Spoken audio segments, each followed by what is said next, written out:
3 days of peace and music. Woodstock, the legendary hippie festival from 1969, the big myth, the big moment of the flower power generation. Several documentaries have been made about this festival that since has become the mother of all festivals, even though some these days would probably also argue that the Monterey Pop Festival at least has an equal significance to pop culture. There's a movie about the festival that I've seen several times, and of course, the music, the live performances have been released on various albums, at least some of the live performances. Not everybody who played at Woodstock also was filmed or recorded. For example, Janis Joplin is in the movie, at least in the director's cut, but she doesn't appear on the official soundtrack. And then some bands decided that their material should not be released. For example, the Grateful Dead, who were very unhappy with their performance. Other bands like CCR and the band also never made it onto the recorded soundtrack. The Incredible String Band decided not to play live due to the weather conditions, and then I think later on they played, but also their performance was never recorded. And still, in order to not pretend that I'm doing a thoroughly researched documentary about the Woodstock Festival with, facts and maybe some trivia that is completely new to you, I decided to do a kind of cross between an album review and a ranking, because I'm going to rank the Woodstock live performances. Of course, viewers may go now or ask themselves now, how can you possibly rank various artists and live performances from artists? How can you possibly rank a difference or actually evaluate a difference between an artist like, say, John B. Sebastian and The Who? But don't take this too seriously.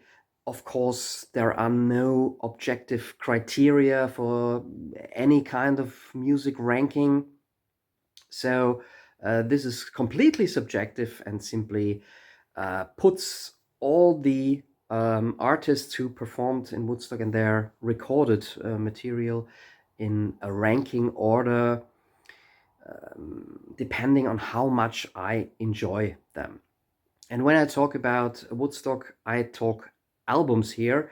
So I will go through the Woodstock performances that you can find on the 2 official Woodstock albums. Of course, I mean Woodstock 1969, not the Woodstock revival festivals from the 1990s. There is, of course, the famous Woodstock movie soundtrack, which was a triple album originally, released in 1970, a few months or almost a good year after the actual festival. And that was also followed by the probably lesser known Woodstock 2, which was another double album that featured a few more live recordings from the festival that are actually not in the famous movie Woodstock. And this is the director's cut.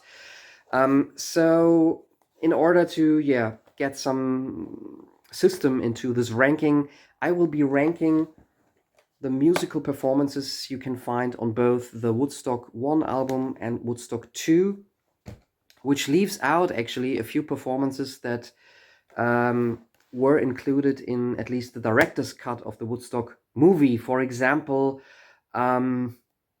Janis Joplin, I believe, is in the movie, can be seen in the movie performing, but none of her performances were featured on the 2 live albums. And that leaves us with, if I haven't overlooked any of the performing artists. 19 acts, 19 bands or musicians that I'm going to rank in this video. If you are not familiar with Woodstock, either the soundtrack or the movie, but you're interested in rock music in general or the hippie culture, this is definitely a must. It's quite a long movie. The director's cut runs for, I think, a good 3 hours. And there, apart from the music, there's a lot of rather documentary material.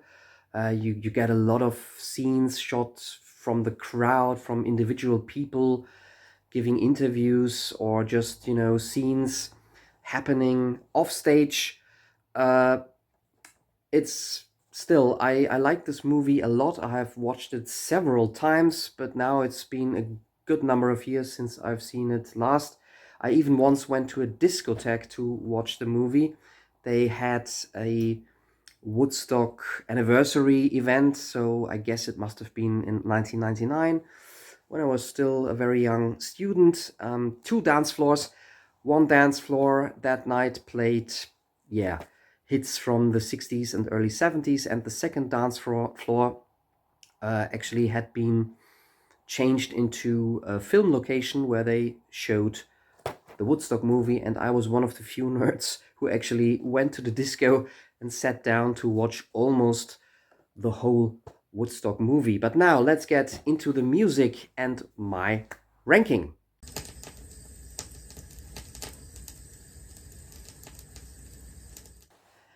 And my number 19, last place of all the recorded performers, is Melanie. She was very, very young, just getting started when she appeared on stage at the Woodstock Festival. Promoted by her mother, who immediately seized the opportunity when there was an unplanned free time slot on the first day of the festival. Young Melanie appeared impromptu on stage just with an acoustic guitar, playing to a crowd of about 500,000 people. And of course, I mean, the story behind that Melanie performance is pretty cool. What a debut as a musician, and you can probably argue that Woodstock really kickstarted her career as a musician. Maybe otherwise she would never have gotten that famous, who knows?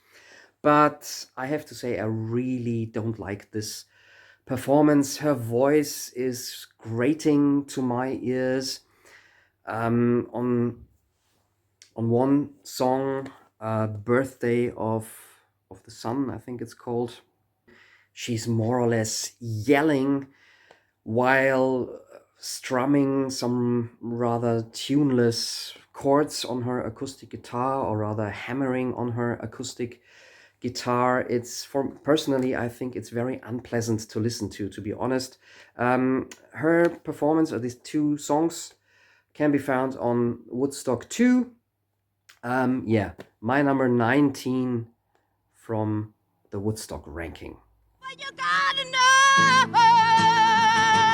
that I'm the one, and I found the birthday of the sun. What's going on, man?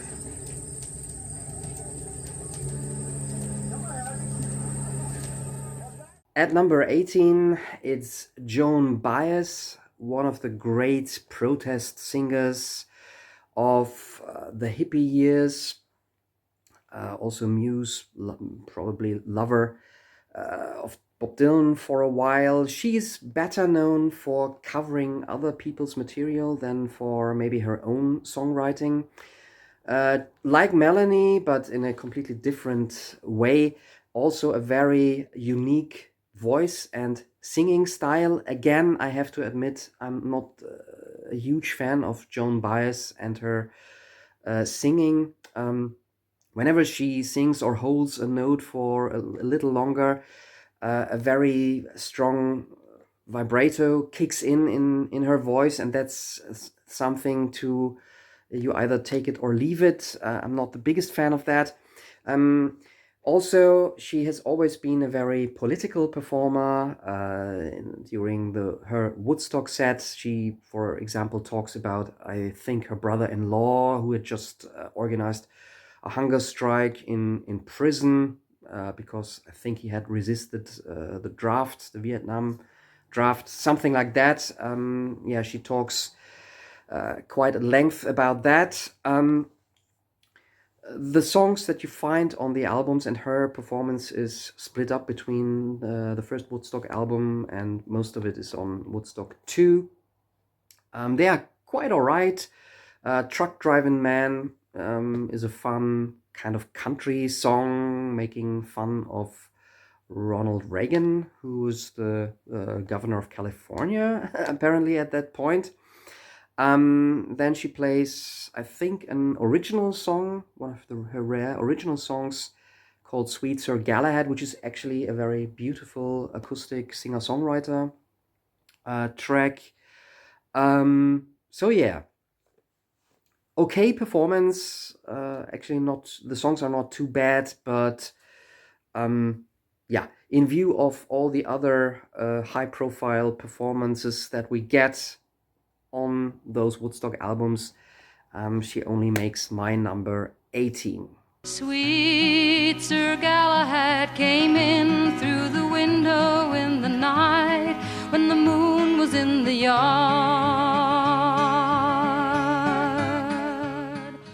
Everybody's ground getting comfortable now? Starting to fit just right?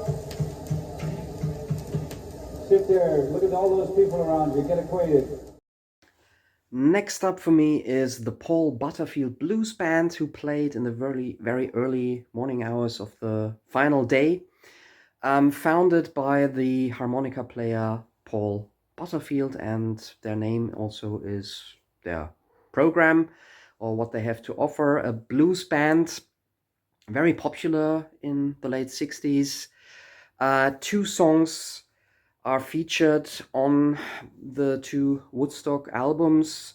The more famous one, which also I think appears in the movie Love March, which was an original and is quite a bizarre track. It fuses soul and blues. The Paul Butterfield Blues Band also came with a huge brass section. And yeah, this is a bizarre but also fun song that, however, maybe goes on for a bit too long. I guess it was more fun when you were there seeing it live than it is to listen to. And on Woodstock 2, there is a more traditional blues number. Everything's Gonna Be Alright, again with a brass section, maybe also an influence on the sound of the Blues Brothers. Yeah, very cool blues band, but not the most exciting band that you can find on the Woodstock albums. Love is pretend, I can't find me strong. Listening to you in my head, thinking of time that's not too far. No, I don't jealousy. The brown acid that is circulating around us is not specifically too good. It's suggested that you do stay away from that. Of course, it's your own trip, so be my guest. At number 16, it's The Crowd. Yes, The Audience. There are two recordings from or of The Audience on the Woodstock albums. The famous Rain Chant, and at the very end of Woodstock 2, you hear the crowd singing Let the Sun Shine. Both of these recordings are, I think, from the famous thunderstorm that almost brought the festival to a halt and turned everything into a huge field of mud. I heard the Woodstock album as a kid for the first time, and ever since it really fascinated me how the audience at a live concert actually becomes part of the whole event. So it's not just that the audience goes to a concert and applauds and listens to the music. No, here they sort of created part of that whole event by doing an impromptu chant. Um, as I've said, that's always been something that fascinated me. This aspect of never knowing what's going to happen during a concert or during a festival, and that aspect of creative input from an audience. I like the ideas of festivals. I probably like them more than actually going to festivals. I have to admit that I have only been to very few festivals in my life. I'm not the one who can uh, put up with spending several nights in a tent. So, yeah, festivals are a great thing, but you will probably not find me there. My number 16, however, the audience.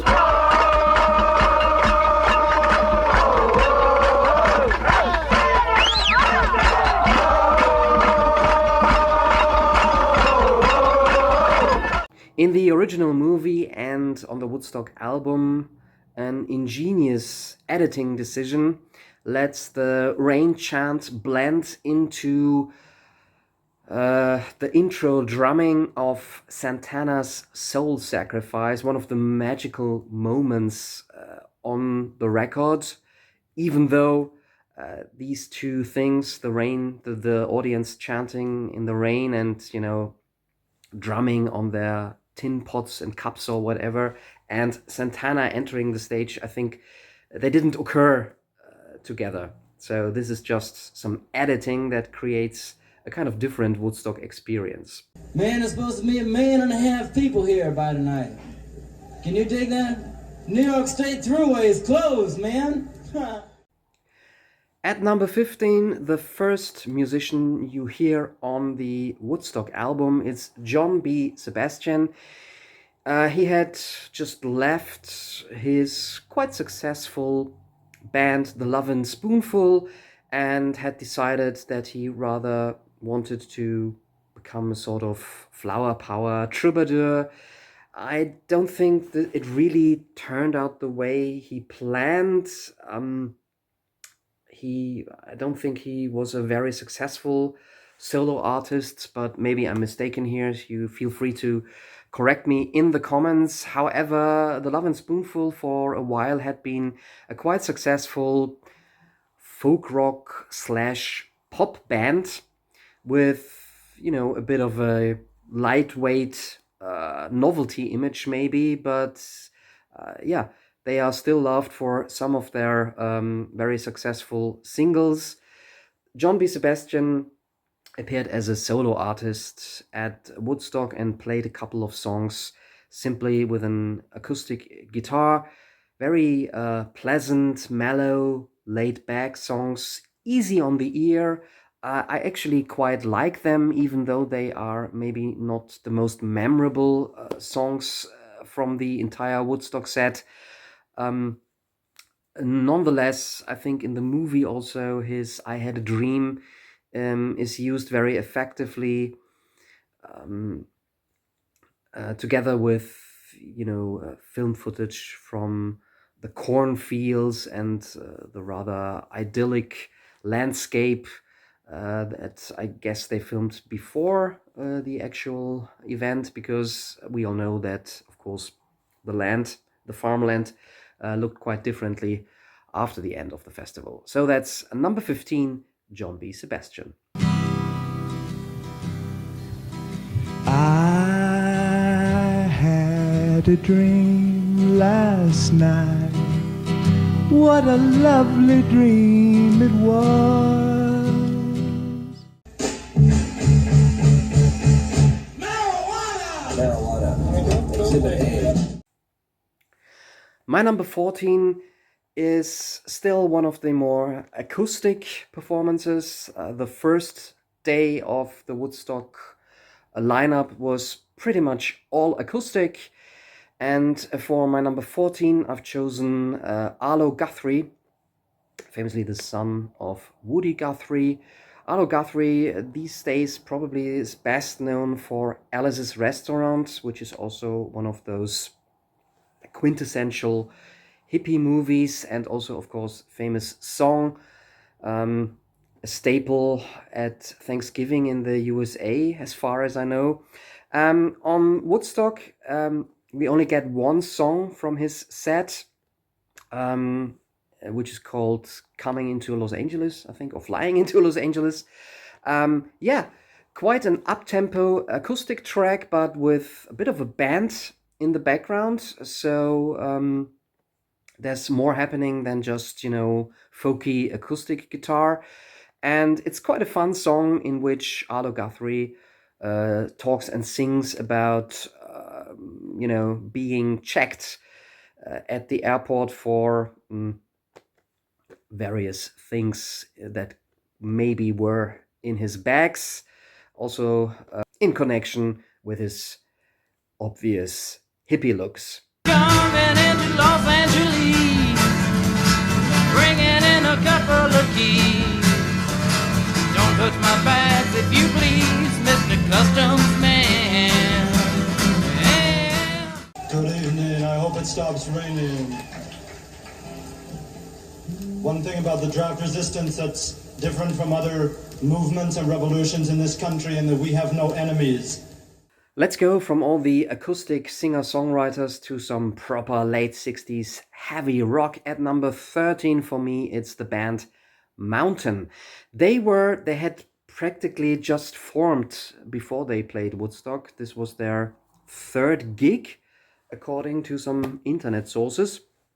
And yeah, Mountain played what was then called heavy rock. Nowadays, we maybe would rather say hard rock, heavy blues rock. They still pretty much came from a blues rock background, but had some quite blistering riffs going, and a heavy rhythm section, bass drums, electric guitar.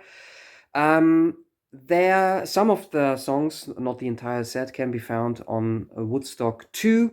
They play Theme from an Imaginary Western, which was written by Jack Bruce from Cream. More of a rock ballad, well, or at least a more laid-back rock track. Quite beautiful song. And Blood of the Sun, which is really heavy late 60s rock. When the wagon leave the city for the forest and further on, painted wagon. Good morning.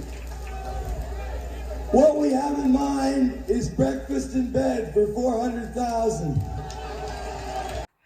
And now we are getting to the really famous and absolutely iconic live appearances from the Woodstock Festival. This is maybe the most controversial choice by me, because I guess for a lot of Woodstock fans or flower power music fans in general, this would belong to at least the top 5 performances, maybe even the top 3. I am talking about Jimi Hendrix, my number 12. To be honest, I have a lot of respect for Jimi Hendrix. I also like quite a number of Jimi Hendrix songs, but I'm not the biggest Jimi Hendrix fan, and I also have to say that I prefer Jimi Hendrix's studio recordings to his often very long-winded live jams. And of course, with the Woodstock recordings, and his set has been well recorded. I think even his entire set has been released as Jimi Hendrix Live at Woodstock at some point. And you get quite a number of his songs on the 2 Woodstock albums. And the material is quite jammy.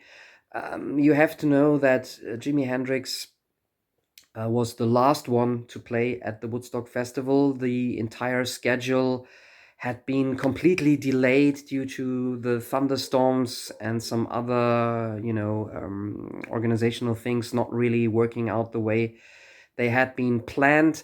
So actually, Jimi Hendrix played at the morning of the fourth day, at which point the festival actually was due to have finished. And he only played to a smaller audience, still about 40,000 people, but of course, a lot of people had already left the festival. And the most iconic part of his live set probably is his interpretation of the Star Spangled Banner, which has been read as a clear anti-war statement, a musical statement about the Vietnam War and the role of the USA. He also plays a couple of other tracks, Isabella, which hadn't been released by then, Get My Heart Back Together, and also, I think, Machine Gun. But all these songs are sort of woven into long jams, and yeah, you really need to be a Jimi Hendrix fan to, I think, fully enjoy this. The Star Spangled Banner is impressive, but if you've never heard it, it's really a lot of noise. It's not pleasant to listen to, but it's really exciting. Jimi Hendrix's guitar wails unlike any other guitar. However, the Star Spangled Banner was not an impromptu or something Hendrix had planned specifically for Woodstock. Apparently, he played this also, or he had already played this Star Spangled Banner variation during other live performances. Anyways, without a doubt, an iconic performance. Not my favorite, but still my number 12.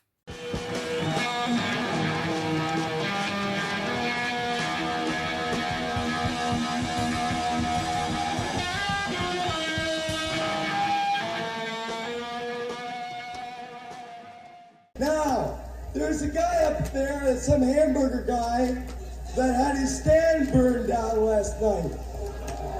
But he's still got a little stuff left. And for you people that still believe that, capitalism isn't that weird, you might help out and buy a couple of hamburgers. And now the official opening act of the Woodstock Festival. He wasn't meant to be the opening act. Richie Havens opened the Woodstock Festival, and he is my number 11. Only one song from his set can be found on the Woodstock album Freedom, which since also has become a sort of iconic tune for the flower power generation. Richie Havens has a very distinct voice and an extremely almost percussive style of playing the acoustic guitar. He performed together with a conga player, I think. So it's a very, even though it's just acoustic and folky singer-songwriter material, there's a lot of fire in this performance. It's very percussive, very rhythmic. I enjoy this quite a lot, even though it sounds like it's very free-form jamming, at least this specific song, Freedom. Number 11, Richie Havens. I got a telephone in my bosom, and I can call him up from my heart. I got a telephone in my bosom, and I can call him up from my heart when I need my brother.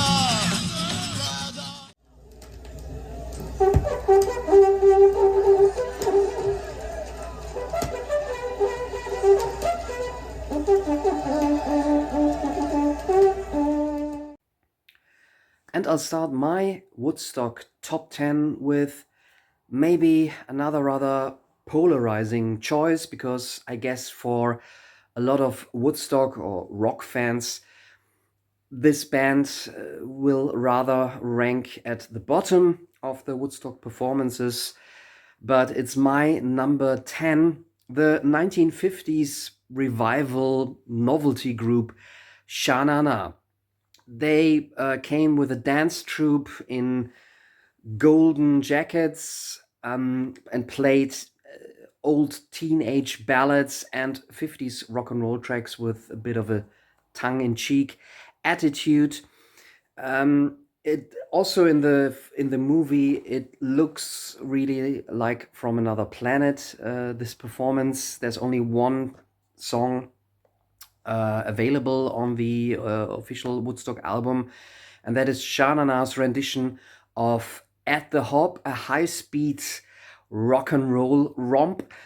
And I like it for the, comic relief and for bringing in something very different from all that flower power rock sound that you get with practically all the other performances.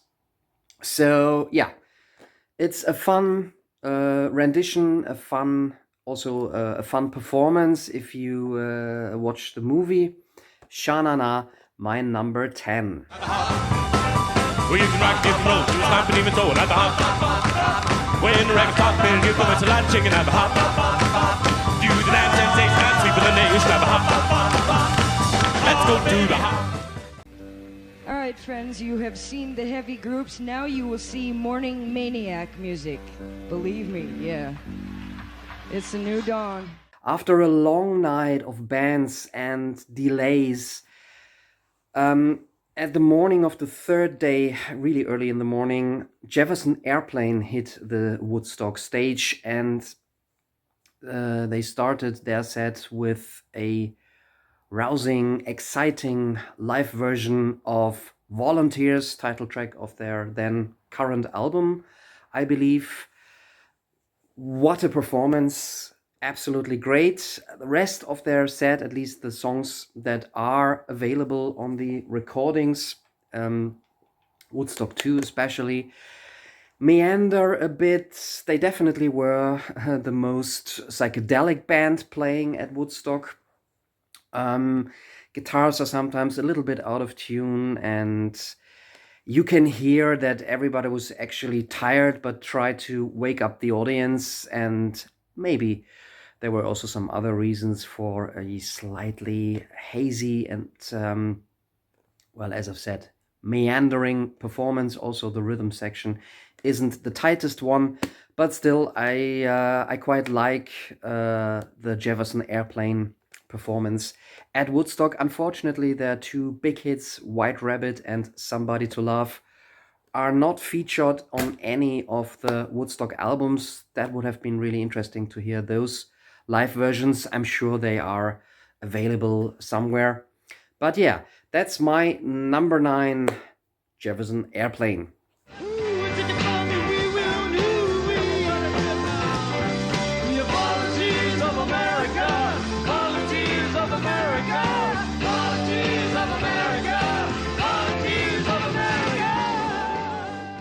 Give me an F! Give me a U! Give me a C! Give me a K! What's that spell? And out to the artist who played twice at the Woodstock Festival.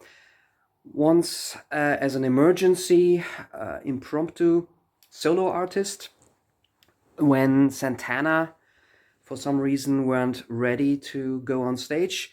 And a second time the next day with his band, Country Joe McDonald and The Fish.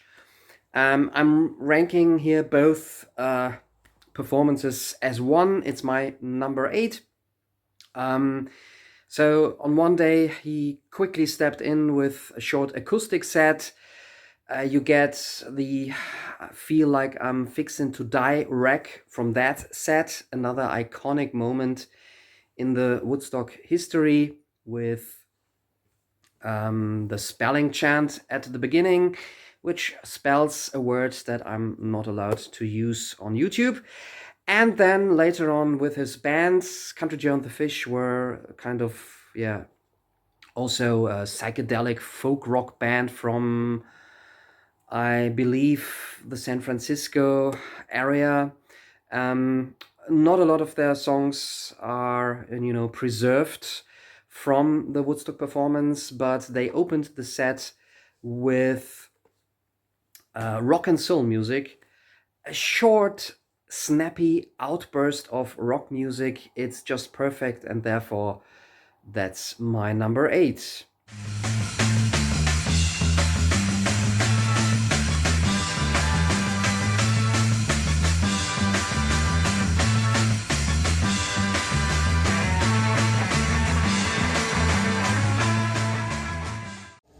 people, we got a Times. Okay. On the front page, you have on the left a very big aerial photo of a huge mass of people, which are you. And it says, music was the magic. At number 7, the white soul with a voice that breaks stones, even though he sang Let's All Get Stoned, Joe Cocker and the Grease Band, his backing band back then. He was still a rather unknown newcomer, but at that time did a very, stressful, intense tour of the United States.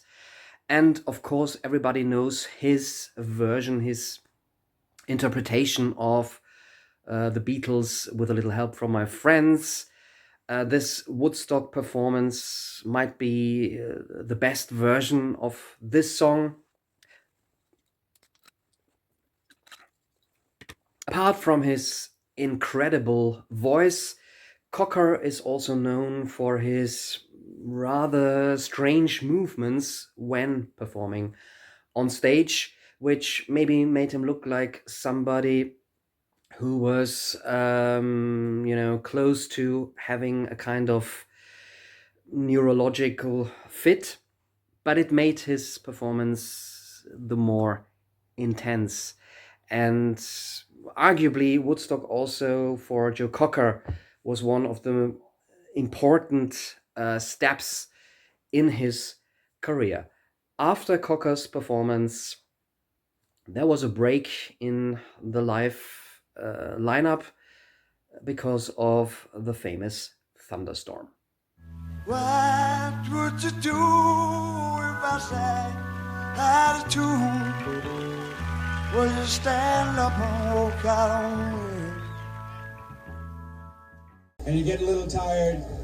Yeah, there may be one or two. You can get buses out of Monticello. Everything's cool. Everything's very cool all the way around. Things what I'm going home. From a characteristic voice to a speedy guitar. Not Jimi Hendrix, he's my number 12, but the guitar or the speedy fingers of one Alvin Lee and his band 10 Years After, a psychedelic blues rock band from Great Britain. And the Woodstock performance was one of the reasons why Alvin Lee for a couple of years was regarded the fastest guitarist in rock music. 10 Years After, among other blues rock standards, played a long jammed version of I'm Going Home, and they incorporated a few other rock and roll classics into that 11-minute song. It's a tour de force. It's heaven for any blues rock fan, I guess. And it's just an electric performance in the true meaning of the word. At that time, bands already had to be flown in by helicopter, and there is a little tongue-in-cheek comment on that by Alvin Lee before they get into their version of I'm Going Home. Look out, babe, I'm coming to get you one more time. I'm going home. I'm going home. I'm going home. Yeah, home. Home, home, home, my baby. Thank you, we needed that. This is our second gig. This is the second time we've ever played in front of people, man. We're scared shitless. Let's get into my top 5. At number 5, a band, a collective that only had their second live appearance at that festival. Actually, a lot of the groups playing at Woodstock were pretty much newcomers, so a lot of those nowadays really celebrated Woodstock acts back then when they played the festival actually were not the best known, huge live acts, which makes the whole thing even more fascinating. However, Stephen Stills saying that this was only his second live performance with his co-musicians and being scared shitless was a bit of, flim-flam. Because after all, Crosby, Stills, Nash, and Young all were actually names on the scene from the Byrds, the Hollies, and Buffalo Springfield.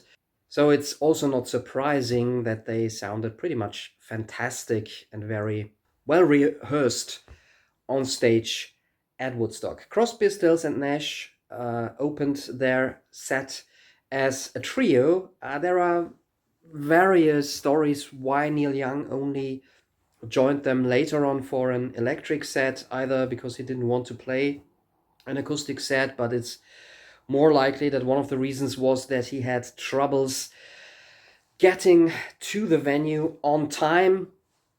The masses who wanted to go to the Woodstock Festival, of course, had caused huge traffic jams, complete chaos. Bands had to be flown in by helicopter at that point, and Neil Young apparently had problems getting a helicopter. Also, for no really specified reasons, he refused to be filmed, so you won't see anything of Neil Young even in the Woodstock movie, but you can hear him. The Crosby, Stills, Nash and Young set was split in two halves, an acoustic set, an electric set. That also was something they would do frequently during their live tours, also later on. On the Woodstock, on the original Woodstock album, you get their Sweet Judy Blue Eyes in a fantastic live rendition. Personally, I still prefer the studio version, but hearing them and their harmony vocals live on stage really is something else. And then you get a bit of the electric set together with Neil Young, Sea of Madness, which would become a track on Neil Young's first solo album, if I remember correctly. And Wooden Ships, also great live versions. As I've said, I prefer them in an acoustic context, and that's what you get more of on Woodstock 2, with a fun rendition of Marrakesh Express, the more pensive, almost a bit depressive, but equally beautiful 4 and 20. Let me check. There's also... and then there's also David Crosby's Guinevere. It's getting to the point where I'm no fun anymore. I'm sorry. Sometimes it hurts. Bethel, New York, August 16th. Despite massive traffic jams, drenching thunderstorms, shortages of food, water, medical facilities, about 300,000 young people swarmed over this rural area today for the Woodstock Music and Art. Crosby, Stills, Nash and Young, for me, at my number 5, since I, as I said, prefer them more as an acoustic outfit, more than as a rock and roll band. They didn't quite make my number 4, which is taken by A Lovely Day for a Boogie, Canned Heat. Just a very, very good time, down-to-earth boogie rock band. Actually nothing special maybe if you look at the musical landscape of 1968-69. But they also had 2 great hits that somehow captured and expressed the emotional status quo of the hippie generation, On the Road Again and Going Up the Country. Going Up the Country also is featured in both the movie and on the Woodstock album. This is just fantastic. The band had 2 main vocalists at that point. Bob the Bear Hyde, who was really a massive guy and had a very, expressive blues rock, boogie rock voice. And Alan Blind Owl Wilson, thick glasses and an almost quirky falsetto voice, but he is the voice of the more famous Canned Heat hits. Yeah, Going Up the Country, it's just a short, very concise rock and roll blues rock song, but I love it very much. And on Woodstock 2, you get the monster 12, or is it even 18-minute jam, not 12 minutes, of the Woodstock Boogie by Canned Heat. If you are not a fan of straightforward boogie rock or long jams, this won't be your jam. I love this. If I'm in the mood for just a good time, energetic boogie style, I still like to listen to the Woodstock Boogie. Going up the country, where did you wanna go? I'm going up the country, where did you wanna go? I'm going to some place where I never been before. I'm a farmer.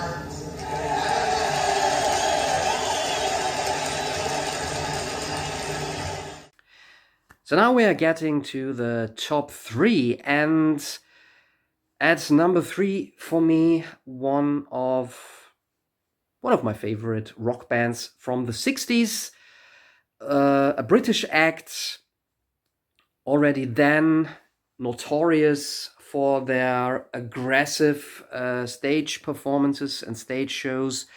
They had just released one of their most important albums, the double album, a rock opera, Tommy, and they performed at least parts of it, or maybe even more or less the whole Tommy album live at Woodstock. Of course, it's The Who. That performance is loud, aggressive, on point, full of energy, really something else compared to the,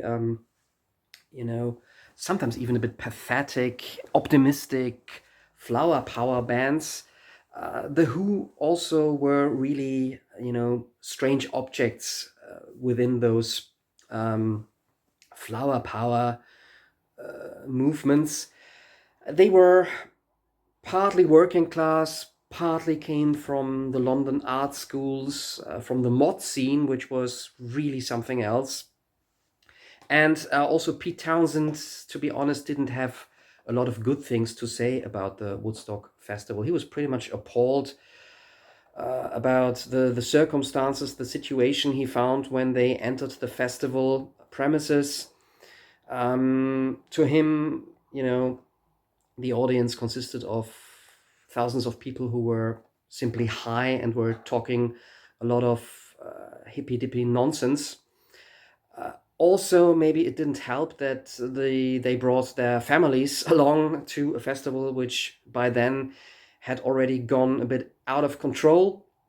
So you can sense that extra amount of aggression and anger, especially in Pete Townsend, if you watch the live performance of The Who. Not only did he attack cameraman on stage who, for some reason, annoyed him during his performance, there was also a guy who, during the set of The Who, wanted to enter the stage to make a political statement or announcement, and that certainly didn't go down well with Pete Townsend and the rest of the band. So allegedly, Townsend struck down the guy with his guitar. There are a lot of legends surrounding this incident. There's no real footage where you can see Townsend doing anything with his guitar to somebody else. But certainly there was a lot of tension on stage. Maybe also the reason that the band, the time schedule hadn't been communicated correctly to the band, and they had come more or less 15 hours before they were supposed to appear on stage. So all that, and the waiting, all that had turned Townsend and also the rest of the band into rather angry guys with, a short fuse. This live appearance of The Who also includes the famous quote from Townsend: "The next effing person that walks across this stage is gonna get killed." Love and peace was not necessarily a thing that interested the former mods. But then you simply don't do that. Never interrupt a band on stage because you think you have an important political announcement. Townsend finally threw his guitar into the audience, of course not before he had broken it. Yeah, The Who represented everything rock music stood for, at least in the late 60s. It was loud and filled with energy and a certain anger and a sense of danger. And that is why The Who certainly deserve to be at place number 3.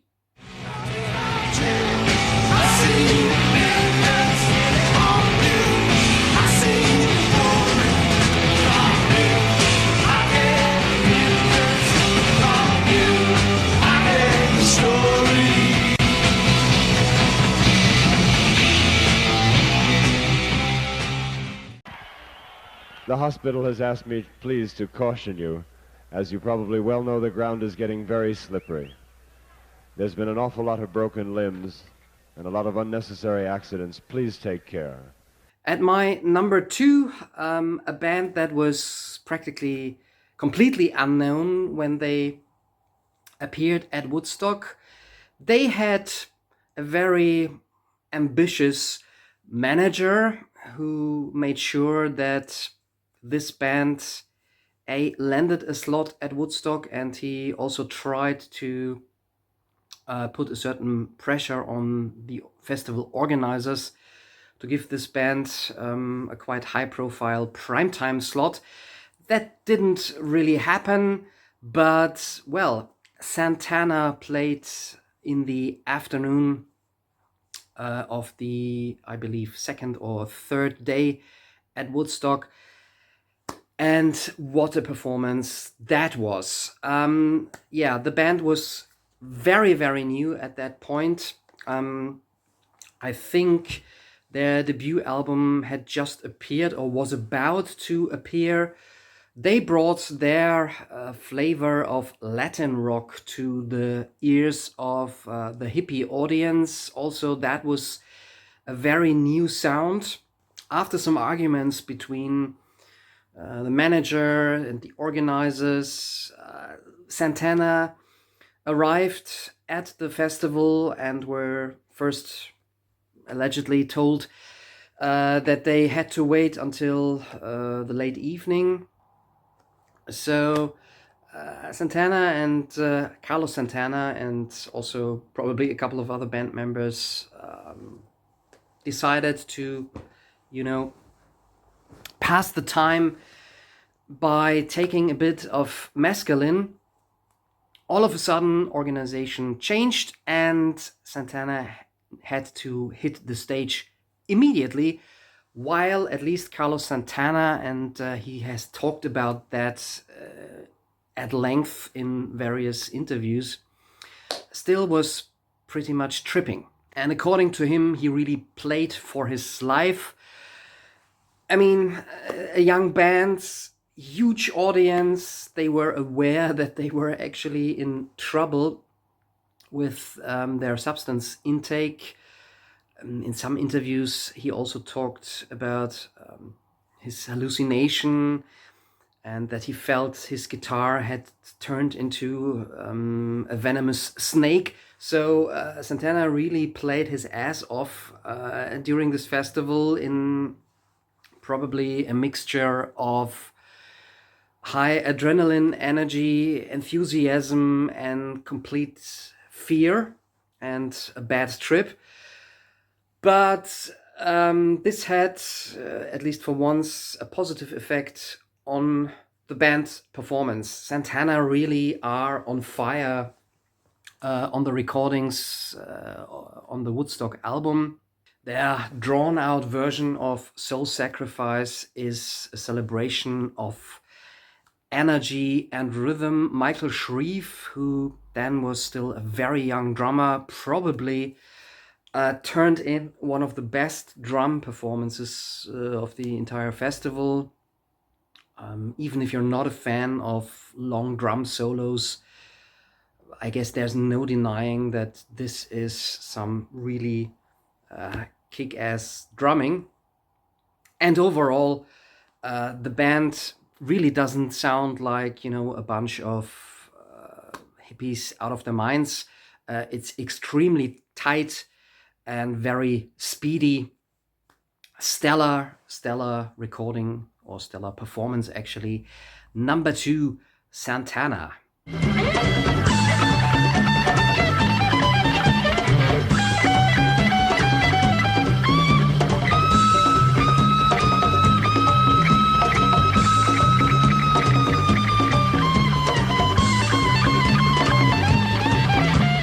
You're truly amazing. You're a whole city. And it's so groovy to come here and see all you people living in tents. So now there's only one left. Woodstock experts, did you keep a list? Do you already know who is missing and who only can be my number 1? A performance I've always enjoyed ever since I was a kid and listened to the Woodstock album for the first time. But over the years, it really has grown to become my official favorite from the Woodstock roster, from the lineup at least. Again, at least of the ones that were recorded and featured on either the Woodstock album or the edition Woodstock 2. A performance that can best be described maybe as a kind of controlled mass hysteria, and with the opinion that this is the absolute peak of the Woodstock performances, I share the opinion of my number 2, Carlos Santana, who also stated that this was his favorite band at the Woodstock Festival.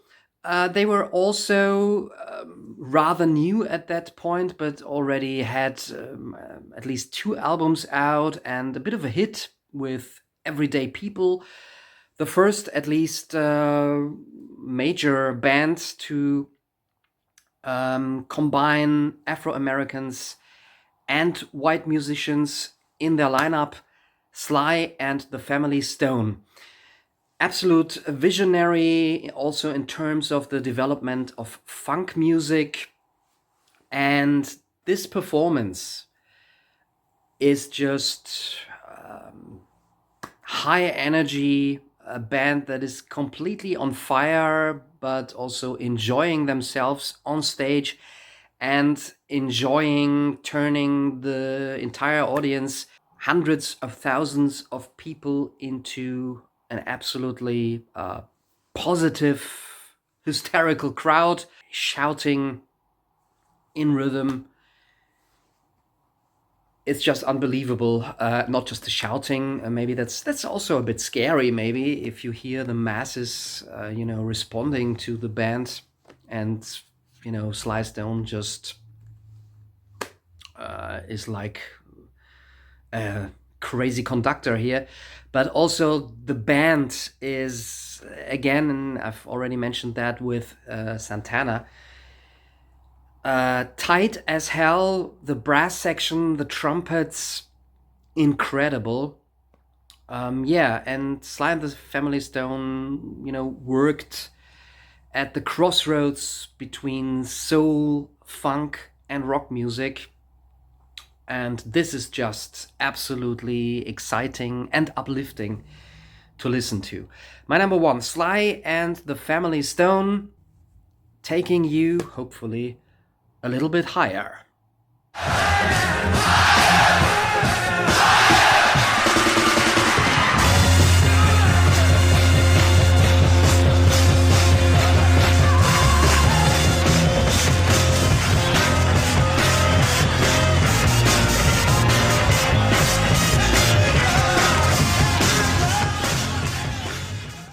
Yeah, that's Woodstock. At least the bands and artists featured on the records. Woodstock, the motion picture soundtrack, the triple album, or I guess on CD it's a double CD probably, is mandatory listening for any fan of rock music, of pop culture of the late 60s. Woodstock 2 maybe is rather for absolute Woodstock fanatics and completists, but as I've said, there are a couple of jams also on there.